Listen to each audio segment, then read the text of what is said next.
Hello, ladies and gentlemen. Welcome back to Reasonably Happy. I am Paul Ollinger, and my guest today is Robyn Curnow, who spent over 2 decades at CNN, where she hosted CNN's Newsroom and anchored the international desk with Robyn Curnow. Prior to that, she served as the network's Africa correspondent out of Johannesburg and covered Europe out of CNN's London bureau. If you don't recognize your name, I'll bet you $1 you're going to recognize her distinctive voice, because you likely saw our interviews with some of the most prominent people of our lifetime, including Nelson Mandela, Jimmy Carter, Bill Clinton, George W. Bush, Michelle Obama, Oprah Winfrey, and Archbishop Desmond Tutu. Robyn has covered news stories as diverse and dynamic as Africa's HIV/AIDS epidemic, the rise of Boko Haram, the 2010 World Cup, and the murder of Jammal Khashoggi. This work earned her and her colleagues at CNN multiple Emmy nominations, the Royal Television Society Award, and the duPont-Columbia Award. On her new podcast, Searching for America, which I love, by the way, wholeheartedly endorse Searching for America, Robyn explores our American society and culture through the eyes of her native South Africa. Like a modern-day de Tocqueville, she offers a sincerely interested outsider's perspective on the quirks of American life, including the Halloween industrial complex, the obsession with high school graduation and college acceptance, the turducken, and most importantly, our collective love of Dolly Parton. I listen to every one of them, and I have to tell you, it's funny how she points out things that we take for granted that she sees as novel and or interesting, and she does it with love. I think you'll love it. Robyn lives in Atlanta, where she and I serve on a school board together. Folks, this is Robyn Curnow. You're never going to be perfectly happy all the time. The best you can hope for is to be reasonably happy. Reasonably happy. Most of the time. What was it like growing up in South Africa? You grew up in during apartheid, right? Yeah. So it was crazy on one level. Looking back now, it's sort of authoritarian, totalitarian state. It was a Christian nationalist, protectorate. So the racism was baked in mostly to protect the minority, which was Afrikaans-speaking South Africans, white South Africans. As you can hear, I'm an English-speaking South African. You would hear the difference in an accent between say Krugerrand. Say Krugerrand. Yeah, well, so Krugerrand is one of the exactly. But so there was a lot of even we're a subgroup of the white population. So it was just this sort of constant sense of never belonging and never wanting to belong. So it's that sort of juxtaposition where you're living in a place that is wrong, but you can't leave. And so I think it probably maybe explains my need to constantly travel and see things for myself, because we were very cut off.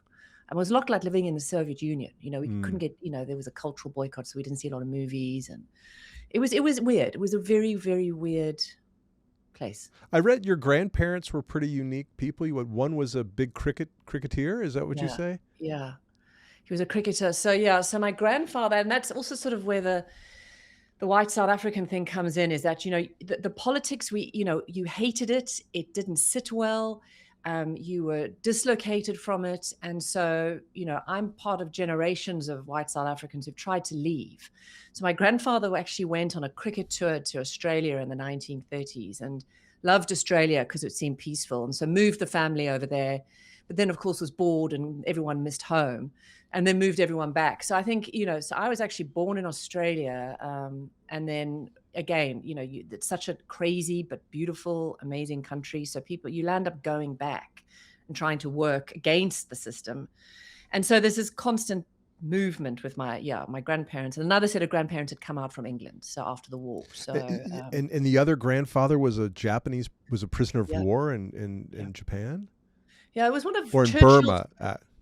Yeah, it was one of Churchill's greatest blunders during the war. He basically sent a bunch of boys who were on their way to fight in North Africa and detoured them to go and try and shore up Singapore, which was falling. And basically, my grandfather arrived with a shipload of other British soldiers, and their officers surrendered within a day of him arriving in Singapore. So the Japanese took them prisoner, and it was for 4 years. So you might have seen the movie Bridge Over River Kwai. There was a recent one also, I think Deep Road to the something south. That was also a great one. So yes, so he unfortunately was basically a slave in the jungle, having to build a railway across Siam, what was then Burma and Siam. So crazy stories as well about sort of brutality. And he actually lodged a complaint at the War Crimes Tribunal afterwards for being, he was part of a death march and everything. I mean, that's a story I need to tell, but Yeah. Does growing up with stories like that fuel your curiosity about the world and history? The one grandfather I never met, the other grandfather had moved back to Australia. So they were sort of these mythical men, with these deep pasts. I think for me, the fueling of becoming a journalist and the need to travel and to see something for myself was growing up in apartheid, where everything was, you knew it was hidden. The real truth, there was a veneer of sort of, there was a veneer of truth but you knew it was wrong. And so it was just, there was a state broadcaster, and that was the only way we got news. And so it was just a constant sense of knowing that something was off. You weren't getting the full story. So I think that's why I became a journalist. Was it household to household? Well, these people are for reform. Those people are not for reform. These people are absolutely not for reform. Did you know where each household in your neighborhood or in your social group stood on the issues? Yeah, you did. So you knew that you weren't.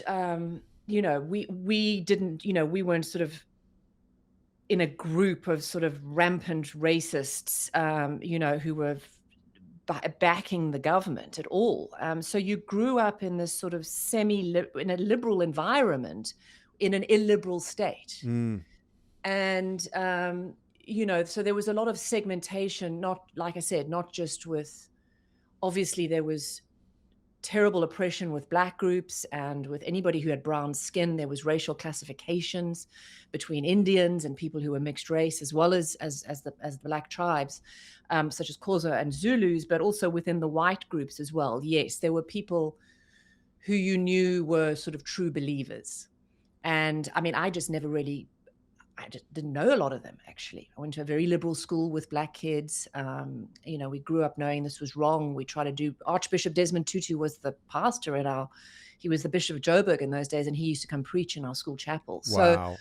So, we grew up knowing it was wrong, but as I said, sort of this liberal bubble within an illiberal society, which certainly allows you to I think it's one of the reasons I'm pretty good at seeing things that are complex and nuanced, because in that kind of environment you learn to spot something that is hidden. And you also you learn to read people and read situations without necessarily being told exactly what's going on. How did you start on your reporting and journalism career? I was very young. So just sheer luck. So like I said, it was a state broadcaster, the SABC, the South African Broadcasting Corporation, was the only news channel and the only radio channel. And if you think about it, South Africa has 11 official languages. Wow. So the original core of the news report would be translated into all these different languages across the Calabar. And so when Mandela came in, one of the first things, of course, he needed was to get the nation behind him. And so his sort of storytelling and messaging had to be reflected within the SABC, which was still, it was the old apartheid broadcaster, the old propaganda broadcaster that was then kind of brought into this new South Africa. And so I was 22, 23 and had written a few articles for like teen magazines. I mean, that's how green I was. And they were looking for reporters who were green, I think, because there was no sort of apartheid kind of propaganda background. So a lot of the journalists had been kind of tainted by being reporting for for the authorities, whether they liked it or not. So I came in, there was a little handful of us who came in green, but clean, if you know what I mean, in terms of our past. And so, yes, so I came in 95, 96, and it was Mandela's presidency and was kind of And very then, much... sorry to, just for our American listeners, apartheid was reformed in what year? 94? Yes. So 94 was the first democratic election, and Mandela then became the first Black president. The previous years before that had been sort of the negotiation of the constitution and kind of what this new society would look like. So there was a sort of interregnum years between Mandela's release in 1990 and then the actual sort of codification of, voting for the first time in a democratic election, which was April 1994. And so I came in. You had a front row seat to Yeah. this incredible reform, once in a lifetime historical period in the country. And it wasn't just a front row seat. I was active participant in it, because I think what was very clear is that Mandela, he's lauded now as a sort of extraordinary sort of peacemaker, but he always used to say, you can't make peace with your friends. You always had to make peace with your enemies. You always had to sit down with your enemies. So he was the great compromiser on many levels, because he was able to reflect back a narrative of what this country needed to look like. And he did it by sort of being kind or looking somebody in the eye, hiring Afrikaans speakers as his personal assistant and his bodyguards and stuff. So he kind of manifested this multiracial kind of ideal of what a multicultural, multiracial democracy should look like. And then he needed the press, particularly now the state broadcaster, to reflect that back to South Africans. So, I was very much sort of a tool, I think, within Mandela's kind of armor, in where you kind of mirror back the idealism and the practical realities of actually kind of building conversations with people who are different to you. And so and then your reports are translated. So, I would go out and my one report would be translated into Afrikaans and Xhosa and Zulu and all the others as well. And were you able to be objective and ask tough questions in that role? It sounds like you'd have an incentive to tell good stories in that capacity. Yes. And I think everybody wanted South Africa, this experiment, to succeed, particularly in those early days. There was just so much goodwill. And so it was less about asking hard questions and more about actually stopping and listening. And, I learned, and it was, again, literally at the knees of Mandela, how important, particularly in journalism, it is to listen and to allow other people to talk, give their perspective, and then reflect that back. So there wasn't sort of a tone that was layered on it, on your journalism, on your output. It was very much letting somebody from, somebody who was blue speak, somebody who was pink speak, somebody who was yellow speak, and then you put that into one report and then you put it out. So, I once interviewed Mandela's wife, and I said to her, this was right at the end, when I was pretty much writing Mandela's obits. This was 20, 30 years later when I was working at CNN. And I said to her, what's the secret sauce of Mandela? And she went, he's just so happy with himself. But he had this deep sense of, he had a deep sense of himself, but he also knew that he could be a bridge to differences.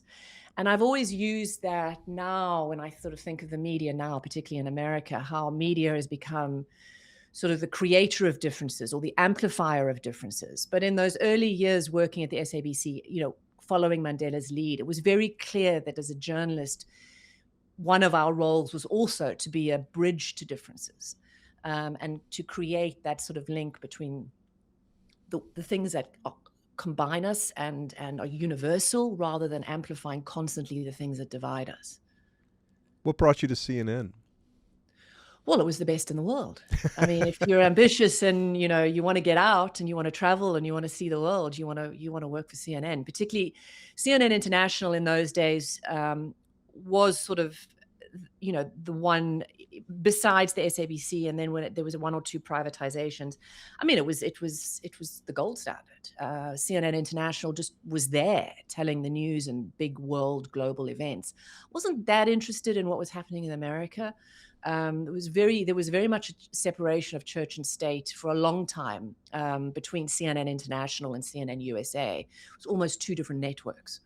Did they have distinct? What made them different and distinct? Well, CNN International was international, so Right. it was mostly anchored and reported by foreign correspondents who were from Australia and South Africa and England. Right. And we told, if there was an earthquake in Turkey or a bomb blast in Sri Lanka or negotiations over a civil war in East Timor, East Africa, right, or whatever, that would be on CNN International. Sometimes those news stories wouldn't even make it onto CNN USA. Which tends to be quite navel gazing, obviously. Yeah, I remember going to London for the first time, and I was probably in the late 90s, and watching BBC, and you're like, oh, this isn't just English television. This isn't just the news from the British Isles. This is news from all over the world. The lens is far wider here than it is when you watch television news in the States. I think so, absolutely. And I think that was what was so amazing about the CNN, that I came into 25 years ago, was that it was very much sort of broad geopolitics. I mean, we were in China, we were in Russia, we were in Soviet Union, or it got to the nitty gritty of the big global stories rather than say sort of navel gazing, legislation in DC and what Congress was saying today. Would it be fair to say that the U.S. considers itself or is an isolated worldview then, but even still today, more so than the rest of the world? I don't know. I mean, it's a hard one in terms of the US as sort of a nation, as Americans, or US media. What do you? Well, I guess both. And I mean, and I say this not to be self-deprecating or snobbish about, gosh, we Americans are so dumb compared to my international friends and colleagues.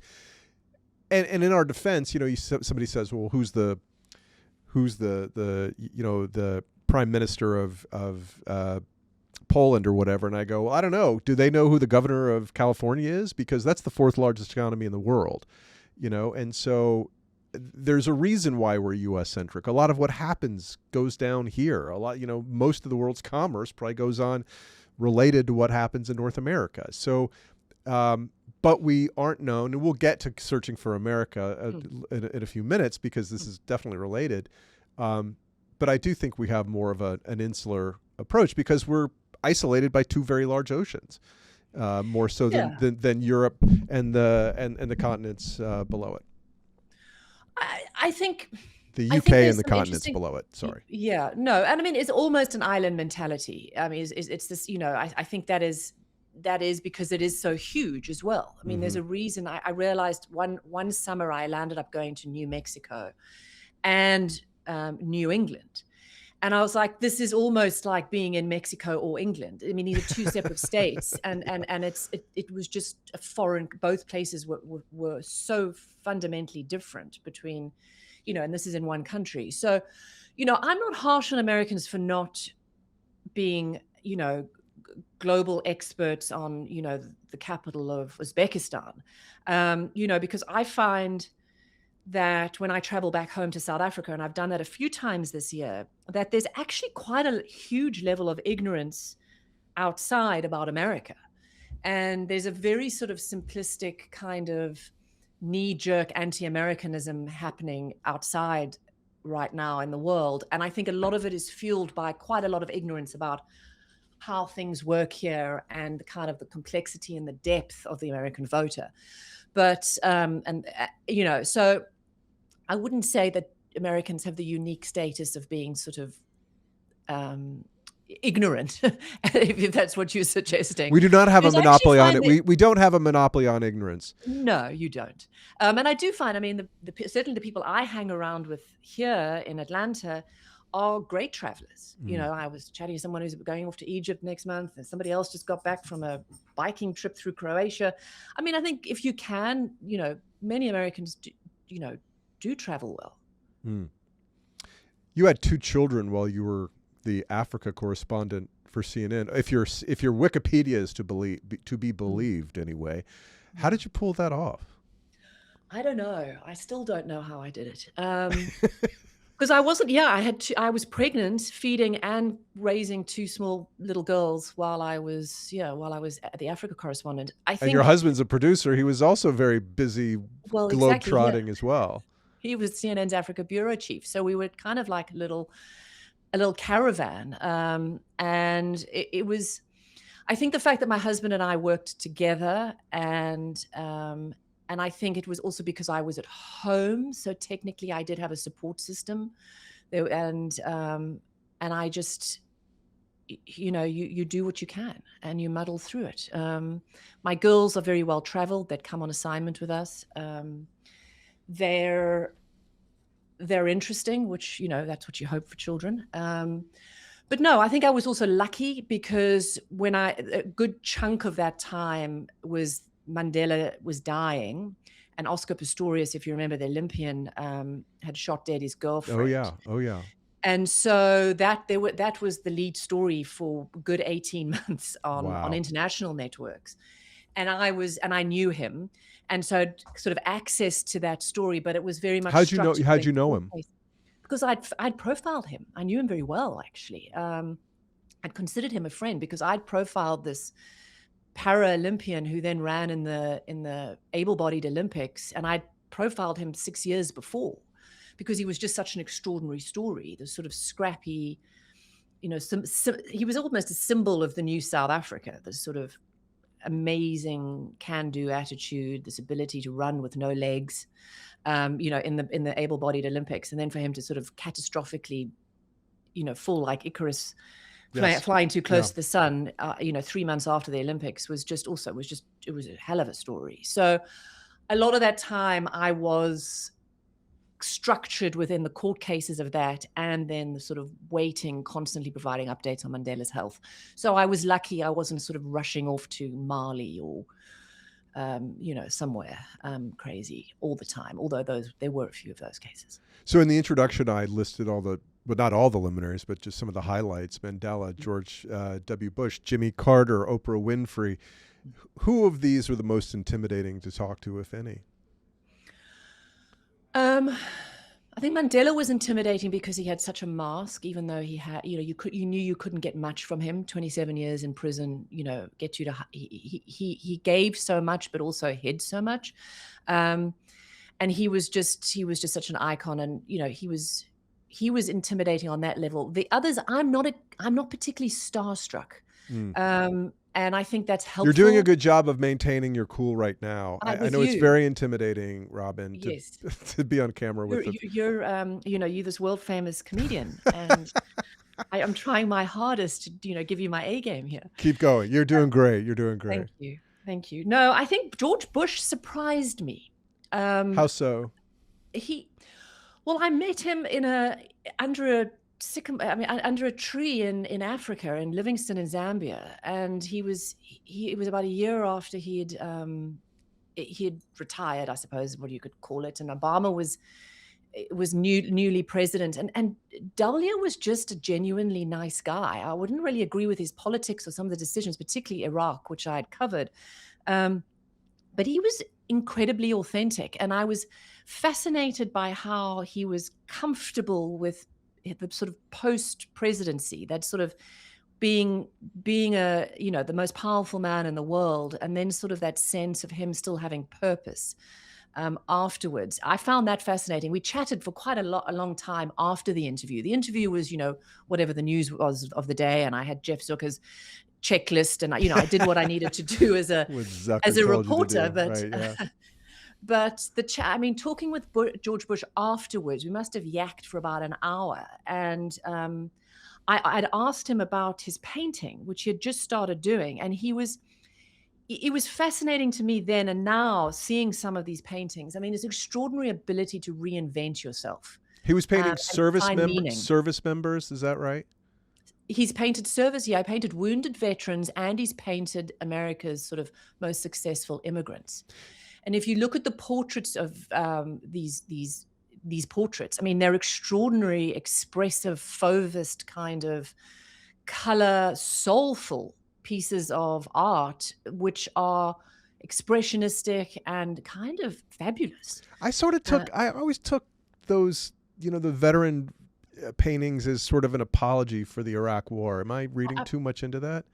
I'm sure. I mean, he gave this sort of, you can see sort of his soul, and you can see their soul in these portraits. And I think he's also making a really interesting standpoint as a Republican about immigrants too. I mean, his second set, which was painted, I think, during the early days of the first Trump presidency, are all about celebrating immigration, funnily enough, into America. So, what I found so interesting about that was that I'd said to him, when I was doing the research for this interview, 2 images had come up in my research, and they were of George Bush naked in the bath and in the shower. Now, I don't know, after this, go and pull up these pictures. I'm going to have to Google that one. I don't Literally Google George Bush naked pictures. And I said to him, I was like, Mr. President, is those pictures of you naked in the shower and the bath, did you paint them? Like, if it was now, I'd think they were sort of AI doctored disreality. And he was so excited to talk about them because he'd said after he had finished his presidency, he had started painting his mama's dogs. He did dog portraits of the family. And his mother said to him, "You need to get an art teacher." So he did. And this woman would come to his ranch in Texas. And the one time he said she gave him an assignment to paint falling water. And he said to me, Robyn, I'm a provocative kind of guy. And I said, I know. I think we all know, Mr. President. The Iraqis certainly know too. And he said, well, instead of painting a stream or a waterfall on his ranch, he had sat in the bath and painted the water coming out of the faucet, and then the shower. And I said, well, there's something else about these paintings that really fascinates me. It's like, did you take a camera into the bath, or did you take an easel into the bath and then paint it? Because it's basically his legs, a rubber ducky, and this water coming out of the faucet. And then he giggles and he says, no, Robyn, my Texas accent is terrible. And he was like, I took a camera into the bath with me, but as you can see, I left all the good bits out. Funny. He was a cheeky chappy too, but just a fascinating. I just thought, if you're gonna, the art of the exit and the art of finding purpose and meaning, after a big career and all of that, I think W is, to me, kind of nailed it. I remember he came to Facebook. We had these, and this is, probably in 2010 or something, and they were streaming this because he was in Palo Alto and I was in Los Angeles, but I was watching it live, and he was so at ease during this interview, and I was like, where was this guy during the presidency? Because he would get so flustered in front of the cameras, because I feel like he must have felt like he was being attacked all the time by the media, which put him in this defensive thing. Because when I was watching him, I'm like, and I've got friends who have met him a few times, and they just say he's what you just said. He's the most at ease person and the kindest and most welcoming person you can imagine. Yeah. Genuine, funny, surprisingly open. I mean, we talked about waterboarding. We talked about Edward. I mean, he was. I mean, and none of it was sort of slated off the record. I mean, he was just. Like I said, he surprised me. Yeah. Who else has made it a big impact on you or a big impression on you? I think what, like I said to you, I was fascinated by his shift from being, from hero to zero. And I'm always interested how people with power act and behave. And, that's, I think, one of the reasons why also I became a journalist, was kind of to study it. Yeah. And, I recently was introducing Prince William at an event in Monaco with Macron and a whole bunch of people. And I kind of introduced him at this event. And he was another one who you can spot somebody who is centered. You can, after a lifetime of doing this, he just also came across an incredibly at ease, genuine, authentic kind of person who is centered. Whereas I'd been around his brother Harry in Lesotho many, many years ago, and Harry, even in those days, this is pre the Markle debacle, um, even was clearly somebody ill at ease and unhappy and just genuinely very angry. I actually made, I mean, I actually landed up accidentally, not on purpose, tripping and prostrating myself before him. I had tripped over a rock and I was trying to get out of the shot. So it was one of those awful moments where I kind of, in front of sort of Daily Mail photographers, the CNN reporter literally just posited myself at his feet. And it was quite a big fall. I mean, I was bleeding. My sunglasses had fallen off. And he is I mean, you can imagine the humiliation. But what was so startling was that he didn't flinch and he didn't try and help me up. Mm. And I mean, even as a man, as a gentleman, if a lady falls, like a giant rock in front of you and has, cut herself and is bleeding, you'd probably lean forward and say, "Oh my goodness, are you okay? Here, let me help you up." And he just stood above me like some sort of imperious prince, funnily enough, and just let other people help me up. I mean, it was mortifying, but he just seemed a deeply unhappy man and deeply angry. So I found those two, I've thought back about it, kind of the contrast of that. Those two boys just seem how they both have dealt with the power or the lack thereof, that your birthright comes with that. So I found them interesting. In terms of interviews, I don't know. Oprah, Michelle Obama, very controlled in their authenticity. And I don't know, and I've often wondered if that's because they're women. That sort of black women who black women have a very different experience. In life. So their authenticity, I mean, they were jokey, they were kind, they were both kind of, but both of them controlled the interview. Didn't let you have too much. No, didn't let you see too much, and was very highly, there was a lot of behind the scenes kind of control. And I don't think they would get away with that sort of cheeky chappy George Bush. I don't know if a woman, and particularly a black woman, could do that, or whether they're just both A-type personalities and that's who they are. Having been at the epicenter of some of the biggest news stories of our lifetime, of our adult lifetimes, and having met some of the most powerful people on the planet, does it make you more cynical? Does it make you more sadly aware? What effect does it have? I think you go through, like I said, I'm not very starstruck. So a lot of my instinct in doing this is not just to be on television or to be famous or to sort of get a selfie with somebody who's famous. So a lot of my motivation behind this, I think, came because I was wanted to get out of South Africa and out of that closeted stuff that I grew up with, and wanted to see things for real. I don't believe anything until I've seen it myself, almost. So I think my cynicism comes from. I wasn't calling you cynical. Okay. I just asked if that makes you. Does it drive a skepticism or sort of an over it kind of like it's all bullshit kind of thing? I don't know. I'm really curious. I think being in the belly of the beast when the last 10 years in American media got me a little cynical, seeing how corporatized news is. And I think the sort of cynicism now comes from sort of algorithm, vertical driven kind of 1 minute hits of news that is unfortunately the way things are now. So I am very much a believer in sort of analog.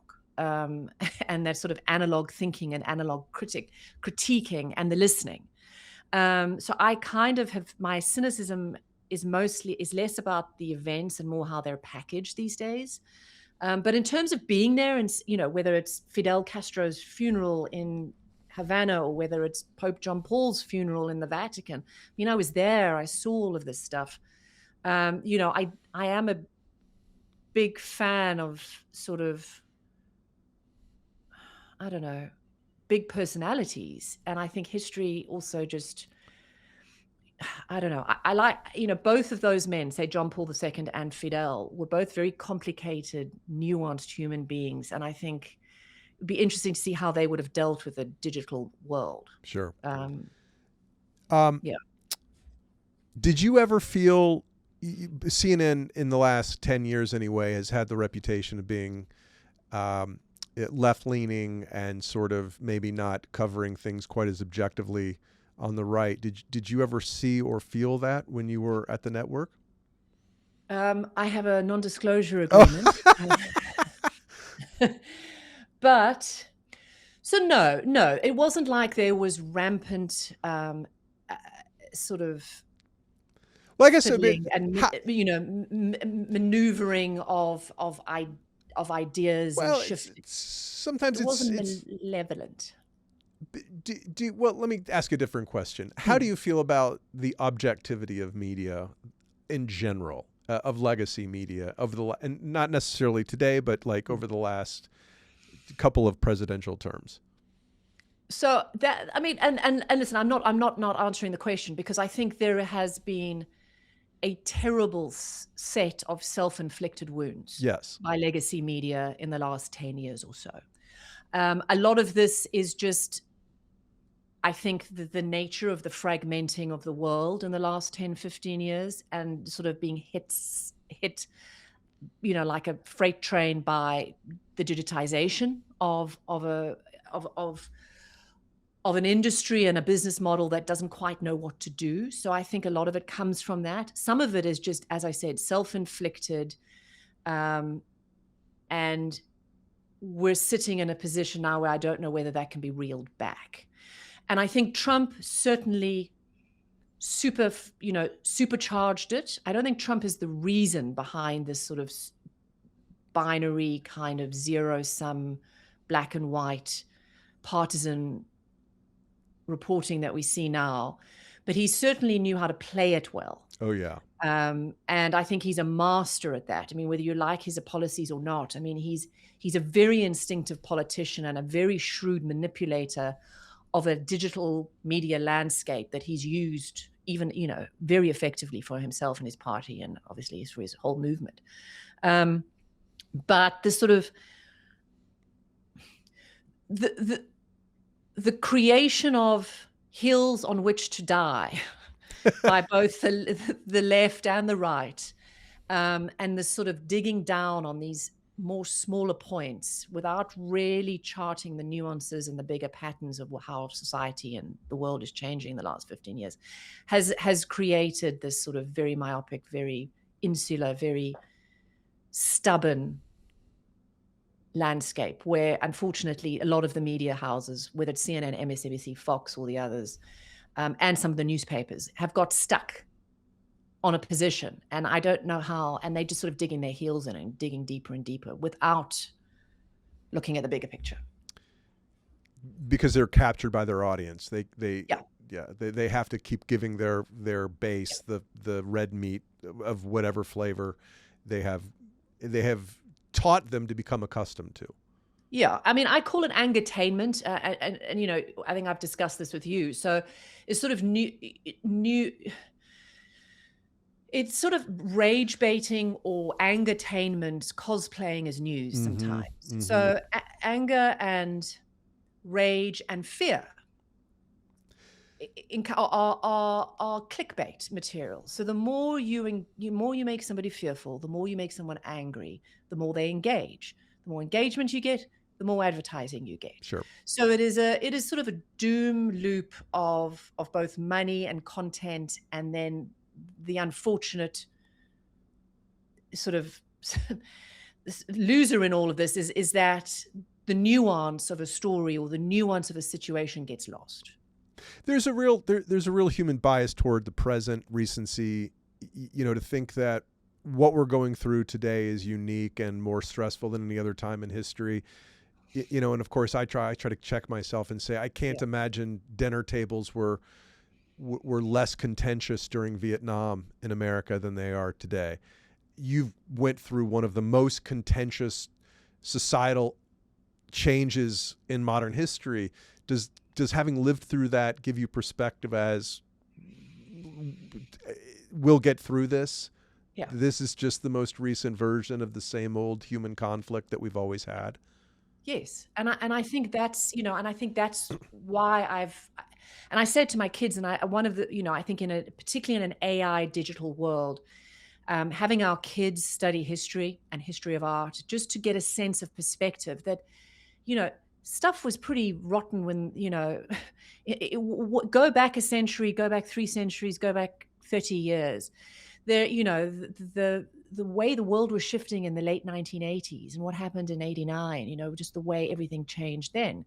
And again, the fear around the Cold War or nuclear stuff, 79, the Iran Revolution, everything happened in 1979. We go back further. My grandmother, who died recently at 101, lived through World War II and, remembers her uncles coming for tea who'd been in World War I.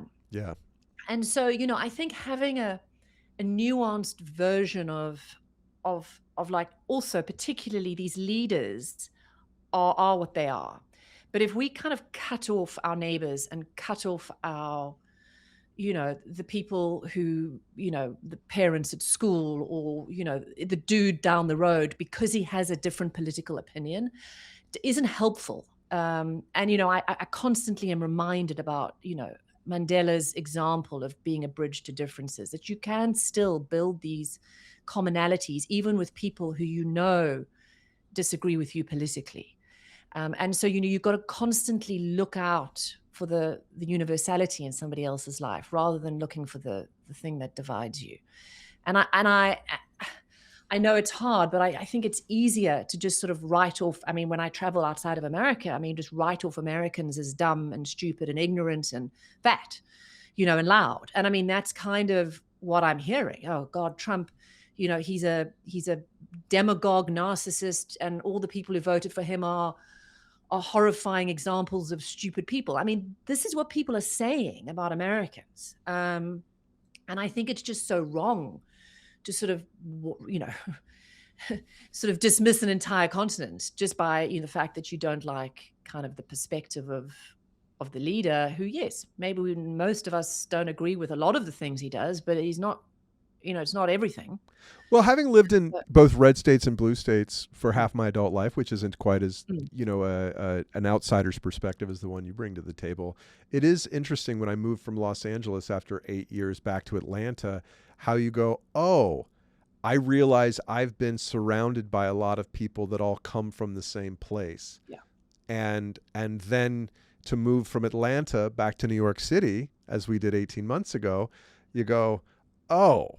Now I'm back in a different bubble and a different time in a different bubble. And so I love what you're doing with Searching for America. You're traveling and thinking through what makes America America. When did you decide this is something you had to do?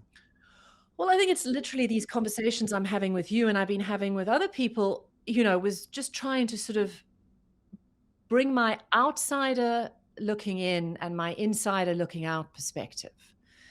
But I don't know if it works, Paul. It's one of those interesting things where, there recently in particular, I've done a few episodes and I actually felt I couldn't put them out because I don't know whether the world and America is becoming so much even more partisan that anybody who tries to have a middle of the road view, it's a tough position to be in, or tries to have a nuanced conversation saying, there's this, some of the Trump stuff is this presidency is, blah, blah, blah here. But on this particular example, I think, there's some really good stuff happening with, I don't know, AI, for example. You got to be careful that you're not suddenly written off as being entirely pro-Trump, or if you don't do it, that I don't know if it works, and I don't know if it's possible, and whether I'm just being idealistic, and whether sometimes you just got to be quiet, because I don't know if we're at the point now where intelligent conversations about the world right now are allowed or can be digested. Yes. Or have an audience that you can identify who will actually take the time to think through it without some sensationalist headline or image that provokes action. But let's talk about the cultural stuff, because I think, tell me about Halloween. Tell me about, when was the first time you heard of Halloween, or were you experienced Halloween? Well, I think Halloween is a very uniquely American holiday, and I think it's a brilliant holiday because it's so much fun. It's so much fun, and everybody goes and knocks on everybody else's doors. Yeah. You do exactly what you should be doing, which is like being good neighbors. It's almost a pagan ceremony of Christian values. It's fabulous. And I love the sort of neighborhood vibe about it. I love the silliness and the fact that adults and children all dress up. And there's a flamboyance and a kind of childlike sense around Halloween in a country that takes itself very seriously and is very hard on itself very often. What do you mean? Americans really are quite hard. You really are quite tough on what is a very working, successful nation. And there's always this sort of internal conversation around America sort of suddenly being on the edge of some sort of apocalypse, when really this is a highly functioning, fabulous nation of really interesting, cool people. And so Halloween to me just sort of epitomizes the innateness, I think, that is in every American. My neighbors who, work, get 2 weeks holiday a year, and they're VPs at banks and, fabulously wealthy, clever people, and, their kids are all trying to get college degrees and go to Ivies. On Halloween, they're completely nuts. Got silly lights up, It's just, there's a kookiness to it that I appreciate, because I think it shows the real soul of this country. I re-listened to your episode, and what's great about your episodes is they're like 10 or 12 minutes long, right? So you can you take the time to really think through what you're talking about and offer a unique perspective that is interesting and entertaining. And I was thinking about the life cycle of Halloween. So like as a kid, Halloween is all about candy and costumes, and you don't even think about it. And then you go to college, and Halloween is all about a party, and it's beer, and the girls dress up in very suggestive outfits, and it's great. And then you come back as a parent, and you're back in the neighborhood, and you're with your kids, and you see this holiday through the lens of your kids. I guess it's true for lots of life, but for Halloween and Christmas, as a parent, you get to revisit what Halloween meant through somebody else's eyes. And it's just the best. You get to see this unbridled joy in just in the whole celebration. And then there's it's the costumes. I mean, I couldn't get over the elaborateness of when we moved here. I mean, obviously there'd been sort of token Halloweens in South Africa and London. I suppose you put a sort of battered old fairy wing on your kid's back, and when I came here, I was like, oh my gosh. I mean, the Pottery Barn Halloween outfits are sort of $120, and they're fabulous, and you find yourself thinking, you can try on different versions of yourself and your kids, and I think there's just that joy. Yeah, it's a joy, isn't it? There's nothing bad about Halloween, even the candy. So who doesn't love a Butterfinger? Oh my gosh, yes. So of other things we go over the top with are high school graduation parties and the college application process itself. Oh my goodness. I mean, so I have a 19-year-old as a freshman in college now, and the past year, trying to get this kid graduated from high school, we had parties and thank yous and garden parties and picnics, and then a ceremony, and then another ceremony, and then the amount of the long goodbye involved in leaving high school here to me was fascinating. It literally like I'd moved to the moon and I was watching some foreign tribe, kind of go through these motions, and all the different outfits and the outfits all the mommies wear, and then there's this sort of secret code with the outfits that I didn't know. So, suddenly all the mommies are wearing floral. And I turn up in a pair of, black pants and a black T-shirt. And I'm like, I didn't get the floral memo. And then I think, no, I don't want to be wearing floral like everybody else. Long floral dresses. And then you get invited to another party. And then it turns out that it's not long dresses, it's short ones. You're like, but I didn't get the memo that this wasn't a long dress party. It was a short dress party. I still, maybe it's the South. And I don't know if it's like that up there in New York, but there's a hierarchy and a code around graduation here that I hope I get for my second daughter, because I messed it up a few times with this one. Did you put a sign in your yard about your child's college destination? Yes, when in Rome. And that's another that's another thing. Is like the lawn signs here, and the sort of advertising where your kid is and where they're going, and then just sort of the public nature. It's so outward. Mm-hmm. It's such a bling on your lawns that, to me, also, again, in the end we did it. But because I'm a journalist and because I'm always so highly aware of security and giving too much information and, making sure that the Russians or the Chinese or the Cubans or the Israelis aren't kind of misrepresenting what you're doing, I'm appalled at the amount of information American families put on their front lawns. Your passwords, like if you were to put up Go Dogs 92. Yes, you've got your daughter's name. Say the daughter's name is Georgia, 18, happy birthday, going to South Carolina, whatever. I mean, those are all your passwords or her passwords when she logs into something. You've got a birth date, the name of all of your children. Their high school, their college, their age, their birthday. The sports they play. Yes. I mean, you could set up a whole identity theft scheme by just driving around Buckhead in Atlanta. You'd be able to steal everyone's identity by just the yard sign. I remember moving back to Atlanta in 2011 and driving around our neighborhood. And on the first Saturday of football season, everybody puts out their college flag.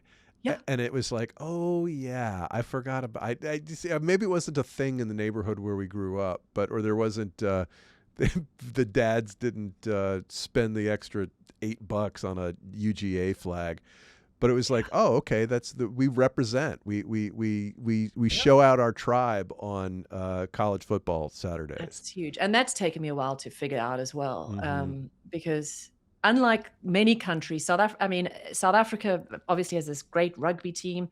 The Brits and the Australians and the Springboks, yes.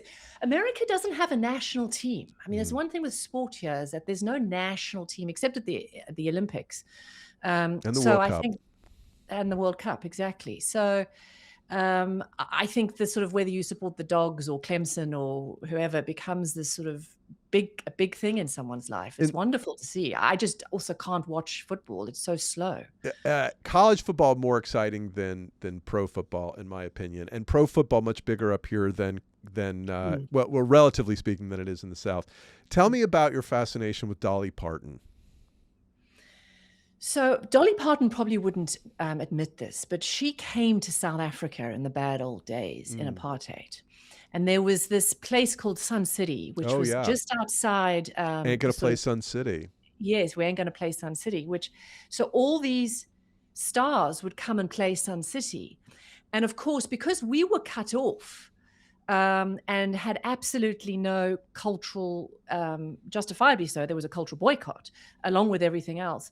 But we would go and watch these stars at Sun City. So Dolly Parton was the first concert I ever saw. No kidding. I didn't know that. I don't think you said that in your podcast. No, I didn't, because it was very confusing. I think it's very confusing to some people to try and justify that. But she played Sun City, and I watched her as a 6 or 7 year old. Wow. And never left me. The sparkles and the butterfly wings and the sort of coat of many colors and just the storytelling of it was. And we played. My parents. Kenny Rogers and Dolly Parton just seem to be ubiquitous, and I think they're ubiquitous in Africa, not just sort of 1980s white South Africa. I mean, I've been in Kibera slum in East Africa, in Nairobi, and heard Dolly and Kenny Rogers playing out of sort of shacks in a slum. And so I think it's the combination of that sort of, it's quite an African, trucks, beer, Jesus, community, family. That stuff resonates with poor Africans as much as it does with, folks in East Tennessee. So I just, again, she's universal, and she's another person who's a bridge to differences. And so when we moved here, we went out to Dollywood, and, I took the kids on. Trump had just been elected, and I really wanted to understand, again, the motivations behind how we had got there. And so we went on what we called a redneck rhinestone tour, and drove sort of from Atlanta up through to East Tennessee. And it was probably one of the best trips I've ever taken. It's just fabulous. And I just sent some friends over as well. Dollywood right now is amazing. What made you, it clearly imparted some joy to you. What was it about the place? Well, Because there's nothing, Dolly is what Dolly is. There's no trying to sort of create this sort of image of either, wokeness or, sort of super right wing, sort of whatever.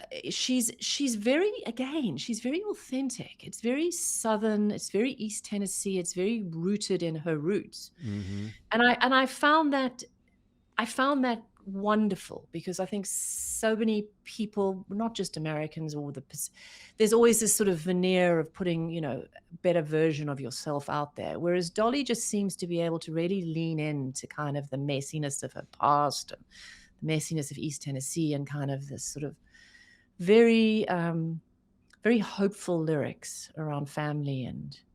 And I really did find it wonderful. And it was just so different to me. I mean, it was the America of, movies and cowboys and strange things that, were foreign to me. But I don't know what it is about her. It's a bit like you loving Elvis. I mean, we went to Graceland too, actually. Mm-hmm. I took a pilgrimage to Graceland. What'd you take away from Graceland? I just have this desperate sense, this poor Elvis, I just wish he had had more control over his life. Yeah. I mean, it's such I think Elvis's life is a story of such unfettered, unrealized self. He just was trapped. I think he was trapped in the marriage. He was trapped with Colonel Tom. And I think that's what is so interesting maybe about the contrast about the two of them, is that Dolly seemed to have taken control of her career and her life and her songs and, her image, where Elvis just seems to have been utterly, utterly trapped. Yeah. I feel really bad for him. I still do. I remember, so I went to Graceland in 1987, fall of my freshman year at Rhodes College. And it was not yet corporatized.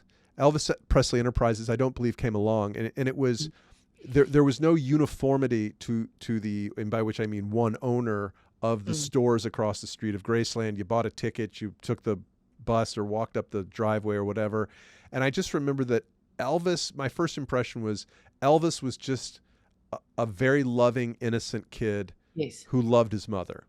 Yes. And all of a sudden he had all this money and all this power, and he was inside, he was still that kid. And even until he died, he was still sort of that kid, albeit, grown up, addicted to some things, and, boxed into his own fame and indulgences. And so it been an impact. It impacted me as well.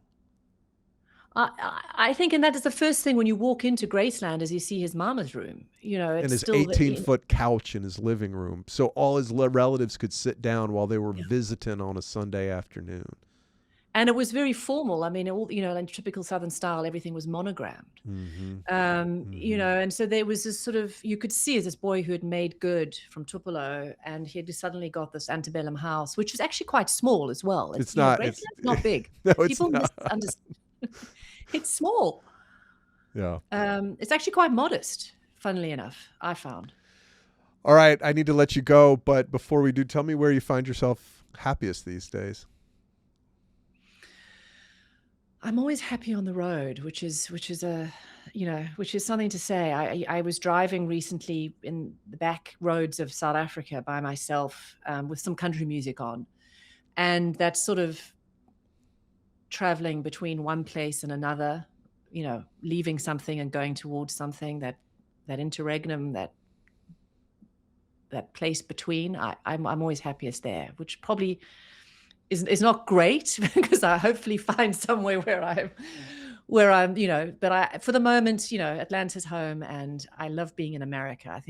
I think this country is an extraordinary place. And as I said, I'm really happy here. Well, as long as we have you, I'm glad you're here. Thank you. Where can our listeners find out more about you, Robyn? Well, yeah, Searching for America is the podcast. I am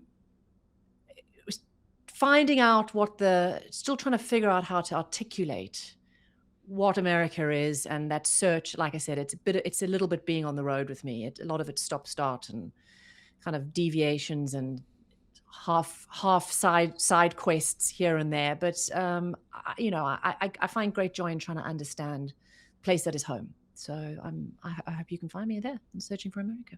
All right. Robyn Curnow, thanks a lot. See you at the next board meeting. Yes, see you at the next board meeting. We didn't even talk about dyslexia. That's a whole nother one. We'll do it next time. Next time. All the best. Thank you. Thanks.